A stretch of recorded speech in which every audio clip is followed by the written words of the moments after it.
All right, and we're back once again with the Lakers Fast Break podcast. It's Gerald Glassford coming right back at you here with all the great shows that we have. We cannot thank you enough for listening to them.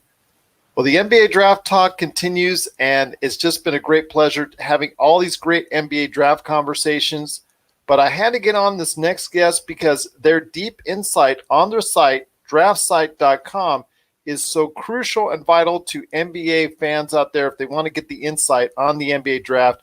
It is DraftSite.com. And here with me today is Stone Hansen. And Stone, I cannot thank you enough for stopping by the program. Yeah, thank you for having me on. I really appreciate it. I do want to thank you again for wearing the great and outstanding Los Angeles Lakers t-shirt right there for you that you got on. So I do appreciate that. And I know our fans listening to the show that are Lakers supporters will as well. But Yeah. I wanted to ask you this. Oh, go ahead. I'm sorry. Oh, no problem. I was saying I have a lot of them, so there's a good chance you'll find me in one. There you go. Same here. Same here. I've got quite a few on the rack, waiting and hoping, as you are, I know, for the NBA season. Hopefully, we'll return. You know, maybe giving the Lakers a possibility at another NBA championship. I'm definitely looking forward to that opportunity as well. Yeah, definitely. Hopefully, we could come back soon. I'm hoping to as well. Just, like I said, thoughts or prayers or everybody, on that. But for NBA fans, but also, hopefully that will mean better signs for us as a society getting over this coronavirus and all that. But something that will have to take place at some point in the year is the NBA draft. And I wanted to ask you your thoughts. When you go to DraftSite.com and you go to the NBA mock drafts, the first name you see is James Wiseman. And that's the first thing I wanted to ask you. Yes, it is Golden State, and that would probably be their first area of need. But when it comes to James Wiseman, you guys are really high on the site on James Wiseman's ability. Tell us in detail about what brings James Wiseman all the way to the top or at near the top, and what he really brings outside of just being 7'1". And there's so much more to his dynamic than just the fact that he has some great size. Yeah, so the way I actually do my mock drafts is based on where I think players will go, not where players I would draft personally. So I'm actually relatively low on Wiseman compared to a lot of mainstream people. But he does have great size, like you mentioned, massive, like 7'5" wingspan. A lot of people are really high on his two-way ability as possibly a shooter. Something that every team wants nowadays is a stretch big, and he certainly provides that. He has some weaknesses though, for sure. He struggles in the pick and roll defensively, which is something that is really important for a lot of big men. So one of the main reasons I'm lower on him than most. He also struggles with his creativeness as far as passing in the low post and stuff like that. But as far as his positives, he has all the physical gifts, probably as much, if not more, than anyone else in this class. Just a massive center at 7'1" already, and he can certainly use his length. As he's a great shot blocker, not only because of his length, but he has impeccable timing as a weak side shot blocker and just as an overall paint protector. So Golden State, that's probably their biggest area of need. So that's where ultimately I think he'll go if they get the number one pick. If they get the number one pick and they decide to keep him, because he could be a valuable asset in a trade to maybe get some more experience or beef up that roster. Because as you and I both know, Golden State is ready to load up once again for an NBA championship for next season down the road.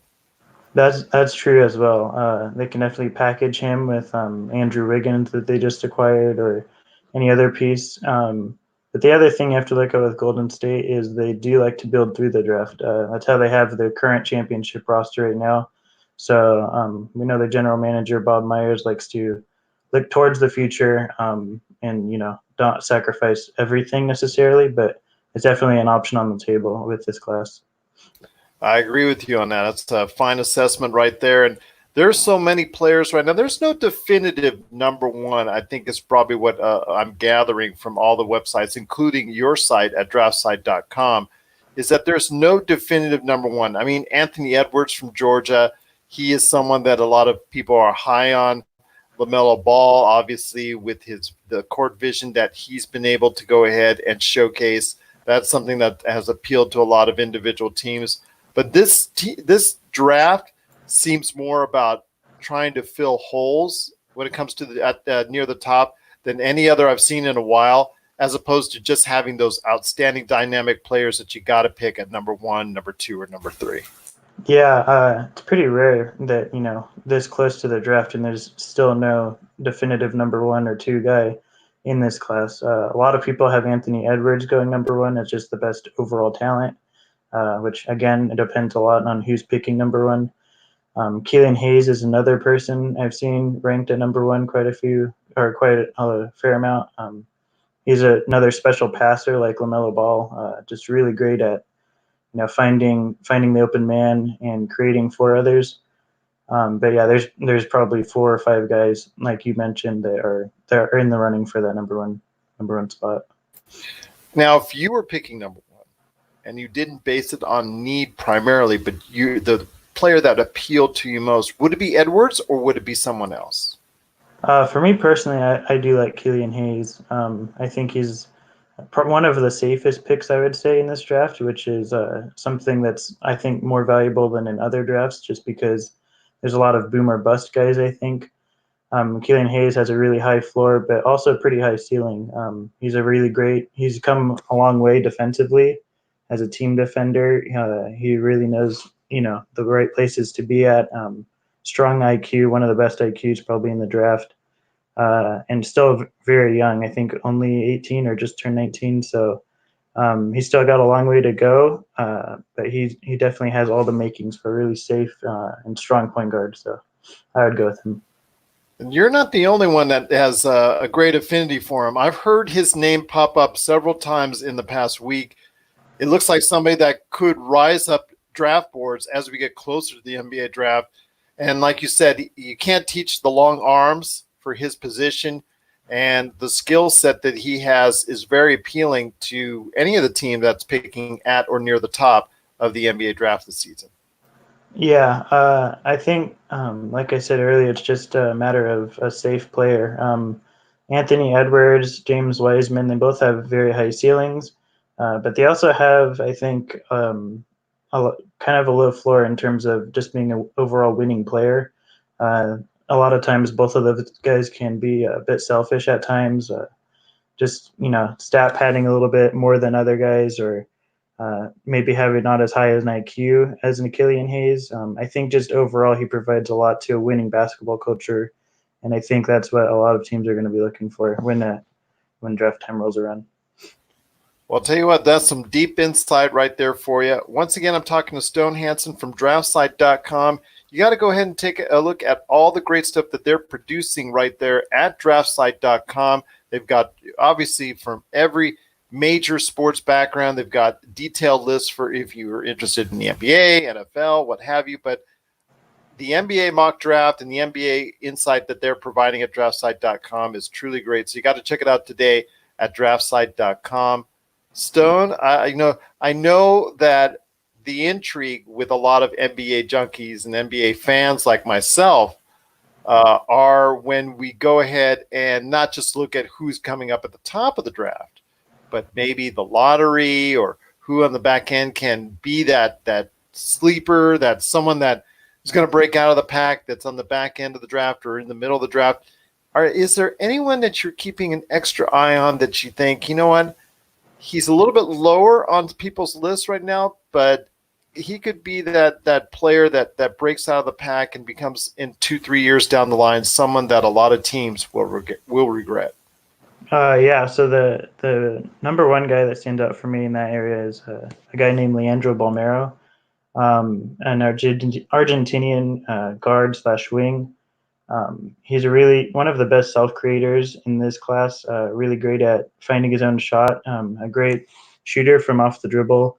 Offensively, he looks a lot like Manu Ginobili in that sense, just really crafty, creative guard / wing, can really, no really weakness in that area offensively.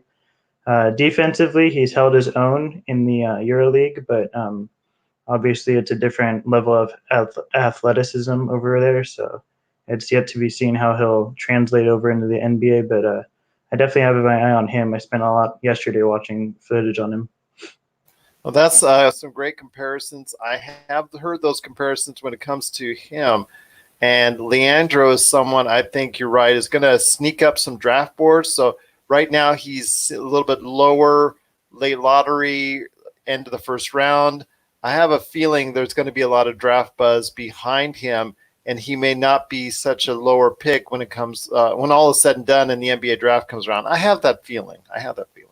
Yeah, he could definitely be one of those sleeper guys that falls late, but he's got a game that I think will attract a lot of front offices in the NBA. So he'll rise, I think, as we get closer and closer.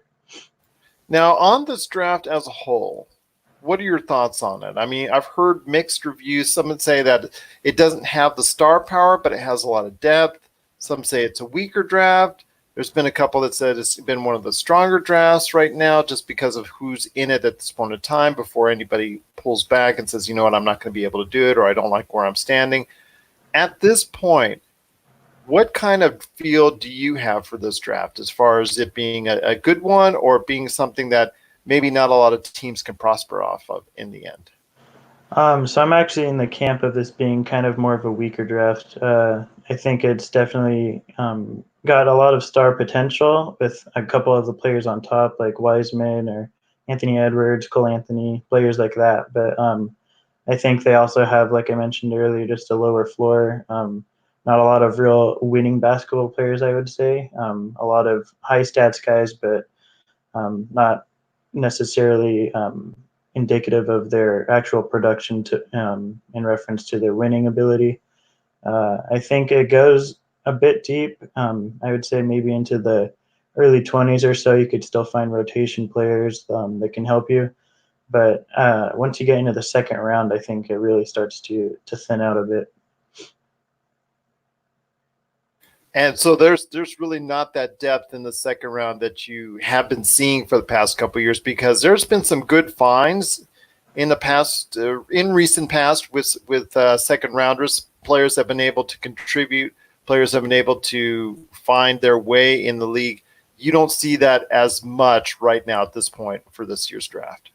Yeah, I think once you get to the second round, it's going to be pretty difficult to find players that are really going to help you, especially immediately. There's some raw players out there, maybe like a Zeke Naji or someone like that that can, over time develop a bit that you have higher hopes for. But I think that you're going to have a lot of trouble finding players that can help you. There's a lot of bigs out there late, but I think they're more of just rim runners that are easily replaceable that you can get elsewhere. And that's one of the things I wanted to ask you is you and I both know that even if the season gets canceled, which of course you and I both hope that doesn't happen because of where the Lakers are right now, and the Lakers most likely, despite what my friend Laker Tom from LakerHolics.net says, that everybody should get a chance in the lottery and everybody, all 30 teams should go ahead and be able to have a chance to get the number one pick. I don't think that will happen. I think the Lakers will most likely, based off their record, be at the tail end of that first round. And they have to at least make the pick. Mind you, they might trade it again, but they at least have to make the pick. And let's assume, just for the sake of assuming, that they're going to keep the pick the way they have with THT, Taylor Horton Tucker, so far. What do you think that they would be looking for? Are there a specific set of players you think they might be interested in that far into the draft? I think at that point, obviously they have target players, maybe another ball handler next to LeBron, another center possibly because Dwight and JaVale will both be free agents, so they could have an opening there. It may be best player available for them, but we'll see. I think they should prioritize ball handling. I think that's probably been their major weakness outside of LeBron this year, but we'll see what happens with that. Do you see anyone there being effective enough to have any type of impact on next year's roster? Yeah, so the player I actually like a lot for them is Trey Jones out of Duke. He's a real savvy, crafty point guard. He's just pretty mature for his age. Defensively is really great team defender. Can switch a little bit between guard positions. Really strong passer. Shooting's the biggest issue for him. But I think outside of that, he fits exactly what the Lakers would need or want. And that's something that a lot of teams desire is the shooting and having that 3-and-D mentality and 3-and-D capability. I know that's something that a lot of teams look for, period. And I know the Lakers, as you and I both know, that's one of the glaring needs on their roster as well. When you look at this year's NBA draft lineup, I mean, shooting is, to me, at a premium. I don't see many outstanding shooters that can be there right away, or at least within the first 2-3 seasons per se. For some of them, it's going to have to be work and development, and then over time, they'll go ahead and get it. At this point in time, is there anyone that sticks out as possible, shooters that not necessarily the Lakers, but any team could be interested in, because shooting is set such a premium right now, and I just don't see a lot of great shooters coming out right now from the draft. Yeah, so I think the best shooter in this class actually may be in the Lakers range. A guy named Aaron Naismith out of Vanderbilt. He's just an absolute sniper from 3-point range. The only issue with him is that he doesn't really provide a whole lot more outside of that. He's kind of a one-dimensional player, struggles to create for others and himself. But he's definitely going to be stick in the NBA just as an absolute sniper. That's the only aspect of his game really, but it'll definitely translate, I think, and a lot of teams may be interested in that. Exactly. Just go in the corner there and wait for the pass from LeBron. Yes, that's something like that. Yeah, that's something I think the Lakers may look into if he's still around. That's definitely interesting. Was he the one that had a knee injury? Yeah, his season got cut short because of injury, so we didn't get as big a sample size as we would have liked. But he was a shooter all throughout high school as well, so I think it's a pretty bankable skill at the next level. And that's something that's important is the medicals. And I know that right now under the current collective bargaining agreement, the medicals, I can show it to the Lakers, but I don't have to show the medicals to the Celtics per se. Let's just use them as an example.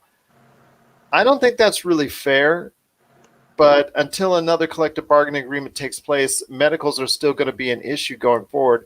Your thoughts on this draft process and the medicals being so important, is that the one thing that should be the most apparent and available to all NBA teams outside of, let's say, these agent meetings, these agent tryouts, these, the exclusive sessions where all that, I don't like those either, but out of anything in the draft process, do you feel like I do that the medicals being available to all teams is probably the most important thing?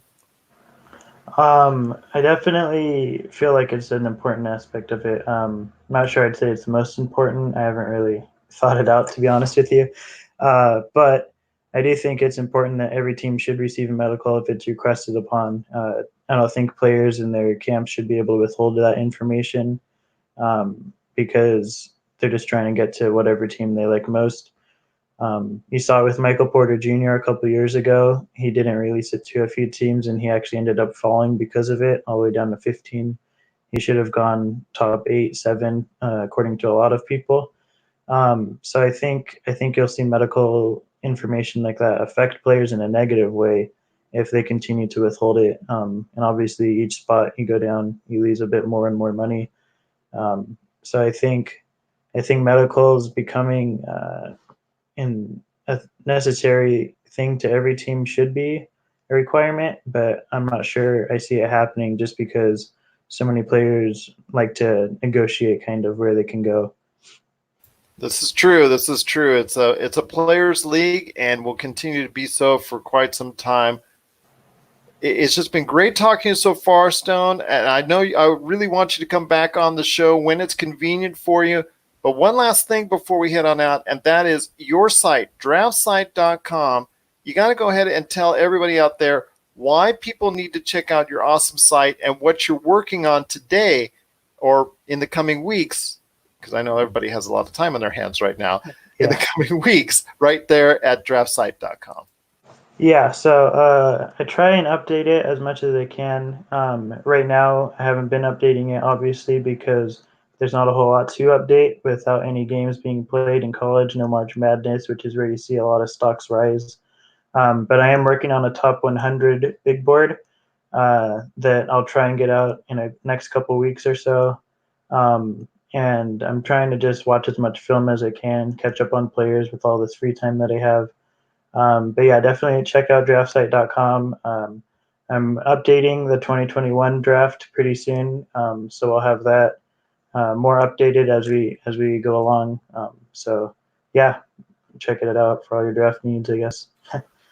Well, I'll tell you what, when that gets updated and your big board top 100 gets updated, I'd like to go ahead and have you back on so we can refresh our talk on it and see what's changed and see where the trends are, who might have some early buzz going into the NBA draft, because it's early right now in the process. I know, in fact, there's just been players over the course of the past weekend that have just dropped their names in the hat.